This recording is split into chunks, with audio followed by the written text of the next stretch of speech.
अस्सलाम वालेकुम, नमस्ते, सत श्री अकाल। कैसे हैं आप लोग? उम्मीद करती हूँ ठीक होंगे, खुश होंगे। मैं मज़ीक अली और आज आप लोग लाई हूँ आप लोगों की भरपूर फरमाइश पर ओबराय होटल वाली वीडियो। सो स्टार्ट करते हैं अपनी वीडियो को without wasting any time. So let's start करते हैं वीडियो को। How a poor boy built Oberoi hotels. So start करते हैं वीडियो। 1922 में एक 23 साल का लड़का शिमला के सिसिल होटल के सामने खड़ा था। वो यहाँ एक क्लर्क की नौकरी करना चाहता था, लेकिन होटल के गार्ड ने उसके अपीयरेंस को देखते हुए उसे अंदर तक आने नहीं दिया। उस समय किसी ने सपने में भी नहीं सोचा होगा कि आगे चल के यही लड़का न केवल इस होटल का मालिक बनेगा, बल्कि पूरे इंडिया की one of the most luxurious hotel chain को बिल्ड करेगा। ये कहानी है दी ओबेरॉय होटल्स की।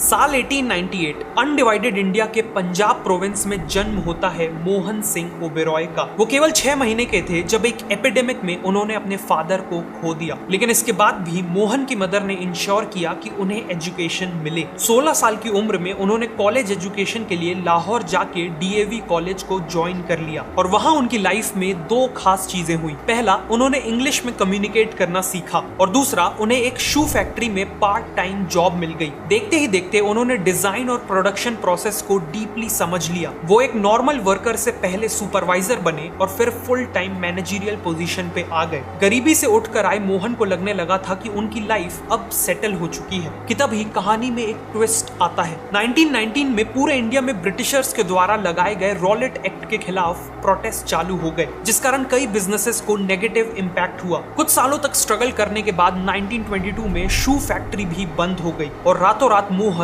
अनएम्प्लॉयड हो गए। कोइंसिडेंटली इसी दौरान मोहन की इशरन देवी से शादी हो जाती है और उनकी एक न्यू बॉर्न बेटी भी रहती है। इसीलिए मोहन डेस्परेटली काम ढूंढ रहे थे और तभी उन्होंने एक ऐसे शहर जाने का फैसला किया जो उनकी पूरी जिंदगी बदल देने वाला था, और वो शहर था शिमला। गर्मियों में शिमला ही ब्रिटिश इंडिया का कैपिटल हुआ करता था, जिस कारण यहाँ हाई रैंकिंग ऑफिशियल्स और टूरिस्ट का आना जाना लगा रहता था और इसीलिए ये काम ढूंढने के लिए एक परफेक्ट शहर था। लेकिन अनफॉर्चुनेटली मोहन शिमला में अपने पहले ही जॉब इंटरव्यू में रिजेक्ट हो गए। वो डिसअपॉइंटमेंट में चलते जा रहे थे कि तभी उन्होंने अपने आप को एक आलीशान बिल्डिंग के सामने पाया। वो शिमला के सबसे popular hotel the Cecil hotel आ पहुंचे थे। उन्होंने वहां के हाई प्रोफाइल गेस्ट्स और टॉप नॉच स्टाफ को देखा, जिसके बाद उन्होंने ठान लिया कि वो तब तक शिमला नहीं छोड़ेंगे जब तक उन्हें सिसिल में जॉब न मिल जाए। उन्होंने गहरी सांस ली और कॉन्फिडेंटली अंदर जाने लगे, लेकिन सिसिल के गार्ड ने उनकी अपीयरेंस को देखते हुए उन्हें अंदर जाने नहीं दिया। पर मोहन इतनी जल्दी हार मानने वाले नहीं थे। उन्होंने होटल के बाहर तब तक वेट किया जब तक होटल के मैनेजर बाहर नहीं आए। मैनेजर के आते ही मोहन कॉन्फिडेंटली उनके पास गए और कहा, I am looking for a job sir,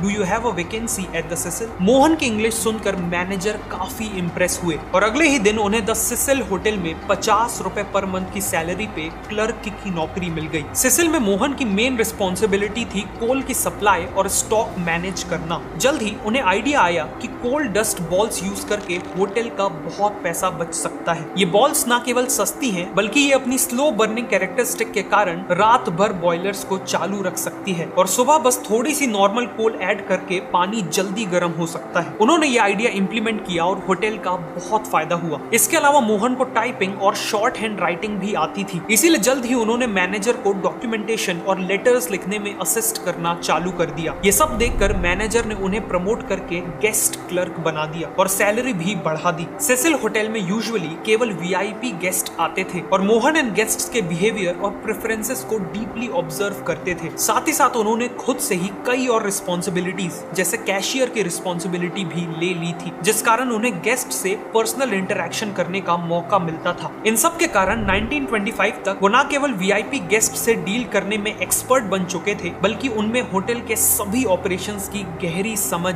आ चुकी थी। इसी बीच सिसिल के मैनेजर ने अपना खुद का होटल खरीदने का फैसला किया। उन्होंने शिमला में ही 50 कमरों का कार्लटन होटल खरीद लिया। मैनेजर का नाम क्लार्क्स था, इसीलिए उन्होंने होटल का नाम बदलकर क्लार्क्स होटल रख दिया। उन्हें पता था कि मोहन को होटल इंडस्ट्री की एक्सेप्शनल समझ आ चुकी है, इसीलिए उन्होंने मोहन को क्लार्क्स होटल ज्वाइन करने का ऑफर दिया, लेकिन एक क्लर्क की तरह नहीं बल्कि एक पार्टनर की तरह। मोहन को अब क्लार्क्स होटल के प्रॉफिट्स का छोटा सा हिस्सा मिलने वाला था। पार्टनर बनते ही होटल की पूरी रिस्पॉन्सिबिलिटी मोहन पे आ चुकी थी और ऐसा होते ही उन्होंने क्लार्क्स होटल को पूरी तरह से ट्रांसफॉर्म कर दिया। उन्होंने तुरंत होटल को रिनोवेट किया, खास तौर पे बार को अपग्रेड किया जिससे वहां यंग गवर्नमेंट एम्प्लॉइज आने लगे। उन्होंने ब्रिटिश ऑफिसर्स से पर्सनली कनेक्ट करके उन्हें अपने नए होटल में इनवाइट किया और पर्सनलाइज सर्विसेज ऑफर की। और फाइनली उनकी वाइफ इशरन देवी ने इंश्योर किया कि वो होटल की हर सप्लाईज को खुद मार्केट में जाकर लाएं ताकि क्वालिटी, क्वांटिटी और प्राइस में कोई कॉम्प्रोमाइज ना हो। इन सब के चलते कुछ ही महीनों में क्लार्क्स होटल की ऑक्यूपेंसी डबल होके 80% तक पहुंच गई। लेकिन फिर कुछ ऐसा होता है जिससे ये पूरा होटल उनके हाथ से एक झटके में छिन सकता था। क्लार्क्स की वाइफ काफी बीमार पड़ जाती हैं और क्लार्क्स डिसाइड करते हैं कि वो होटल को 20,000 रुपए में बेच के इंग्लैंड लौट जाएंगे। मोहन काफी डिसअपॉइंटेड थे। इतनी मेहनत के बाद भी अब इस होटल का फ्यूचर अनसर्टेन था और उनके पास इसे खुद खरीदने के पैसे नहीं थे। सिचुएशन को देखते हुए इशरन देवी ने अपनी पूरी ज्वेलरी बेच दी, लेकिन इसके बाद भी उनके पास सफिशिएंट पैसे इकट्ठा नहीं हो पाए थे। बचे हुए पैसों को अरेंज करने के लिए मोहन ने अपने गाँव के एक मनी लेंडर से हाई इंटरेस्ट पे लोन ले लिया। रिस्क बहुत बड़ा था लेकिन उन्हें भरोसा था कि वो प्रॉफिट्स कमा के इस लोन को चुका देंगे। 34 की एज में मोहन सिंह ओबरॉय क्लार्क्स होटल के मालिक बन चुके थे, लेकिन साथ में उनके ऊपर बहुत बड़ा डेट भी था।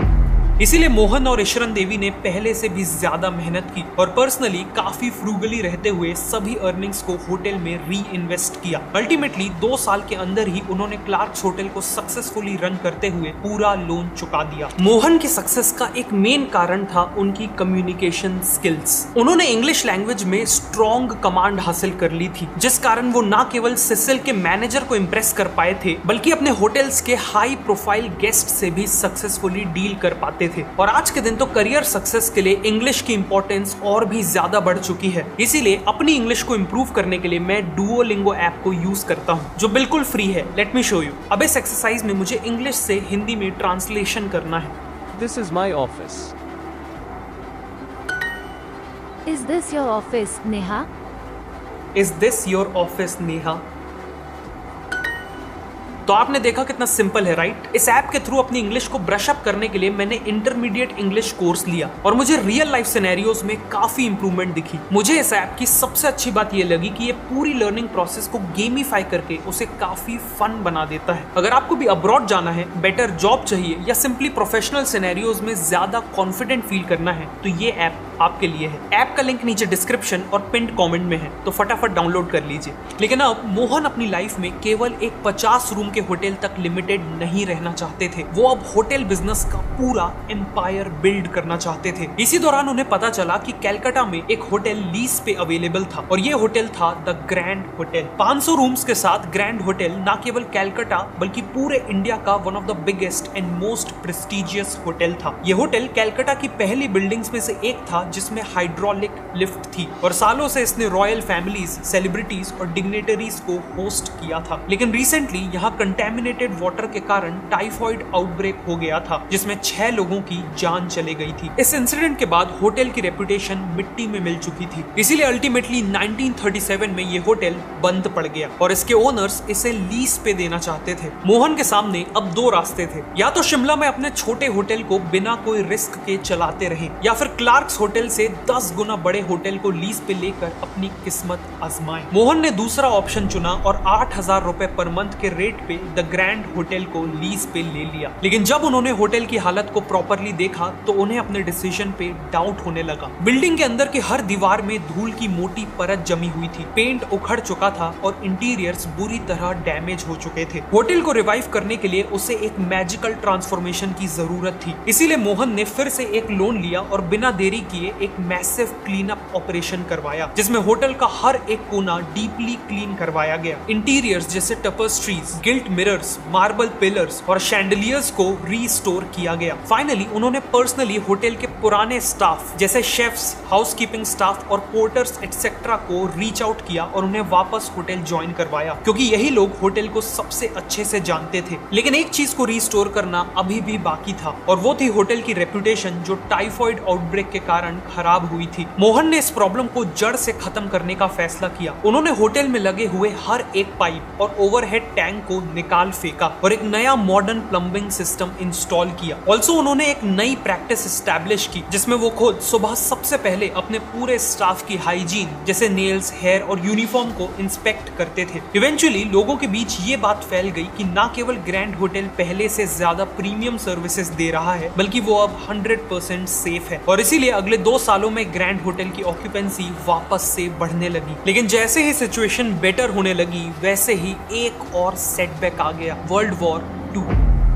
वॉर के स्टार्ट होते ही ब्रिटिश आर्मी के हजारों सोल्जर्स के लिए कलकत्ता एक बेस बन चुका था और इन सोल्जर्स के एकोमोडेशन के लिए ब्रिटिशर्स को काफी जगह चाहिए थी। इसीलिए ब्रिटिशर्स ने बाकी कई बिल्डिंग्स के साथ साथ ग्रैंड होटल को भी वॉर के दौरान अपने कब्जे में लेने के ऑर्डर्स पास कर दिए। अगर इतनी मेहनत और इन्वेस्टमेंट के बाद ये होटल मोहन के हाथ से निकल जाता तो वो लोन्स ना चुकाने के कारण बैंकरप्ट हो सकते थे। इसीलिए उन्होंने हिम्मत की और ब्रिटिश जनरल को समझाया कि अगर सोल्जर्स का रहना और खाना खुद आर्मी मैनेज करेगी तो आर्मी को हर दिन 12 रुपए पर सोल्जर खर्च करने होंगे, लेकिन मोहन केवल 10 रुपए पर सोल्जर के प्राइस में सब कुछ मैनेज कर सकते हैं जिससे आर्मी का बहुत पैसा बच सकता है। लकीली जनरल ने डील डन कर दी, लेकिन अब मोहन को कैसे भी बहुत कम प्राइस चार्ज करते हुए होटल को प्रॉफिटेबली चलाना था। मोहन ने दिमाग लगाया और पूरे होटल के सभी लग्जूरियस इंटीरियर्स को सेफली रिमूव करके स्टोर कर लिया और उनकी जगह स्टर्डी और चीप इंटीरियर्स लगा दिए। इवन किंग साइज बेड्स की जगह कैंप कॉट्स लगा दिए गए। साथ में सभी लग्जरी सर्विसेज को रिमूव करके बेसिक सर्विसेज से रिप्लेस कर दिया गया। ऑक्यूपेंसी को मैक्सिमाइज करने के लिए जहां हो सके वहां बेड्स लगा दिए गए। इवन कॉरिडोर्स और कोर्टयार्ड्स को भी डॉर्मेट्री में कन्वर्ट कर दिया गया। अल्टीमेटली 1400 लोगों की कैपेसिटी वाले ग्रैंड होटल में 4000 सोल्जर्स रुकने लगे, मतलब 40,000 रुपए का रेवेन्यू हर दिन। इन सभी स्ट्रेटेजीज के चलते मोहन 1945 के एंड तक करोड़ों रुपए कमा चुके थे और अब ग्रैंड होटल वापस नॉर्मल कस्टमर्स के लिए भी ओपन हो चुका था। ग्रैंड होटल की ग्रैंड सक्सेस के बाद मोहन के पास पहले से भी बड़ा एक नया गोल था, पूरा हिंदुस्तान। वो इंडिया में खुद की एक होटल चेन ओन करना चाहते थे और इसीलिए उन्होंने एसोसिएट होटल्स ऑफ इंडिया यानी AHI को एक्वायर करने का ठान लिया। AHI पूरे इंडिया के 8 सबसे लग्जूरियस होटल्स को ओन करता था जिसमें शिमला का सेसिल होटल भी शामिल था। समय के साथ AHI का मैनेजमेंट डिटेरियोरेट हो चुका था और उनके कई होटल्स लॉस में थे। मोहन ने स्ट्रेटेजिकली अपने पूरे प्रॉफिट से टाइम टू टाइम AHI के शेयर्स को खरीदना चालू कर दिया और इवेंचुअली उन्होंने कंट्रोलिंग स्टेक एक्वायर कर लिया। मोहन अब इंडिया के 8 सबसे लग्जूरियस होटल्स के ओनर बन चुके थे, इंक्लूडिंग सेसिल होटल। वही सेसिल होटल जहां उन्हें घुसने तक से मना कर दिया गया था। मोहन के दिमाग में अब केवल एक एम था, अपने 10 होटल्स को इंटरनेशनल लेवल के लग्जरी होटल से भी बेटर बनाना, और इसे अचीव करने के लिए उनके पास एक कमाल का मास्टर प्लान था। 1952 में उन्होंने एक वर्ल्ड टूर प्लान किया जिसमें उनका मेन गोल था वर्ल्ड के टॉप मोस्ट होटल्स में जाकर उन्हें डीपली स्टडी करना। उन्होंने इस टूर में लंदन के डॉचेस्टर होटल, पेरिस के जॉर्ज फिफ्थ होटल और पुएर्टो रिको के हिल्टन होटल जैसे टॉप होटल्स में स्टे किया। हर एक होटल में स्टे करते वक्त वो हमेशा एक नोटबुक और पेन कैरी करते थे और होटल के हर एक लेआउट और ऑपरेशंस पे डिटेल्ड नोट्स लेते थे। 3 महीनों में 25 होटल्स को स्टडी करने के बाद उनके पास कई 100 पेजेस के नोट्स इकट्ठा हो चुके थे। उन्होंने इंडिया वापस आके अपनी लर्निंग्स के बेस पे अपने होटल्स के kitchen layout, room design, public area design, menu design और रूम सर्विस जैसी हर एक चीज में मैसिव इंप्रूवमेंट्स किए और इंटरनेशनल लेवल के स्टैंडर्ड्स अचीव कर लिए। 1955 में मोहन ने देखा कि इंडिया में कई ऐसी हिस्टोरिकल प्लेसेस हैं जहां एक टाइम पे तो राजा महाराजा रहा करते थे लेकिन आज वहां कोई नहीं रह रहा। उन्हें यहाँ एक बहुत बड़ी अपॉर्चुनिटी दिखी, इसीलिए उन्होंने रॉयल फैमिली से नेगोशिएट करके इन पैलेसेस को लीज पे लेने का फैसला किया। सबसे पहले उन्होंने कश्मीर के महाराजा हरि सिंह के गुलाब भवन पैलेस को होटल में कन्वर्ट किया और इसी तरह इंडिया को मिला उसका पहला रियल पैलेस होटल। 1970 तक अपनी कंटिन्यूड सक्सेस को देखते हुए ओबेरॉय ग्रुप को लगने लगा कि वो इंडियन लग्जरी होटल इंडस्ट्री के अनडिस्प्यूटेड किंग बन चुके हैं। लेकिन फिर कहानी में एंट्री होती है एक ऐसे ग्रुप की जो ओबेरॉय ग्रुप के लिए सबसे बड़ा चैलेंज बन के उभरता है और एक ग्रुप था द ताज होटल ग्रुप।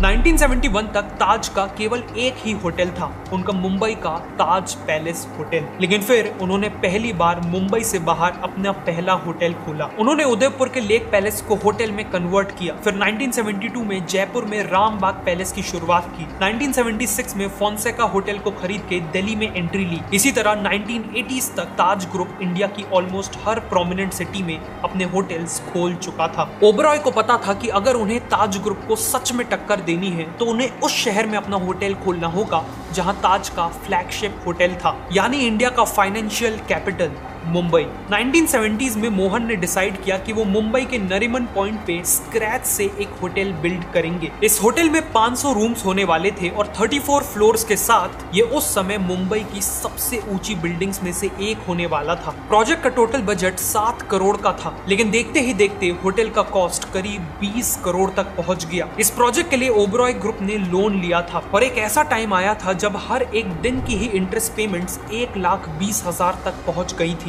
इतने बड़े फाइनेंशियल प्रेशर के चलते पूरे ओबरॉय ग्रुप के फाइनेंसेस अफेक्ट होने लगे और ऐसा लगने लगा कि कंस्ट्रक्शन रोकना पड़ेगा। लेकिन फिर 72 की एज में मोहन ने खुद 6 महीनों तक मुंबई में कैंप किया और इंश्योर किया कि होटल टाइम पे कंप्लीट हो। 1973 में होटल ऑपरेशनल हुआ और ओबरॉय ग्रुप के लिए चीजें नॉर्मल होने लगी। लेकिन फिर ओबरॉय को एक और झटका मिलता है।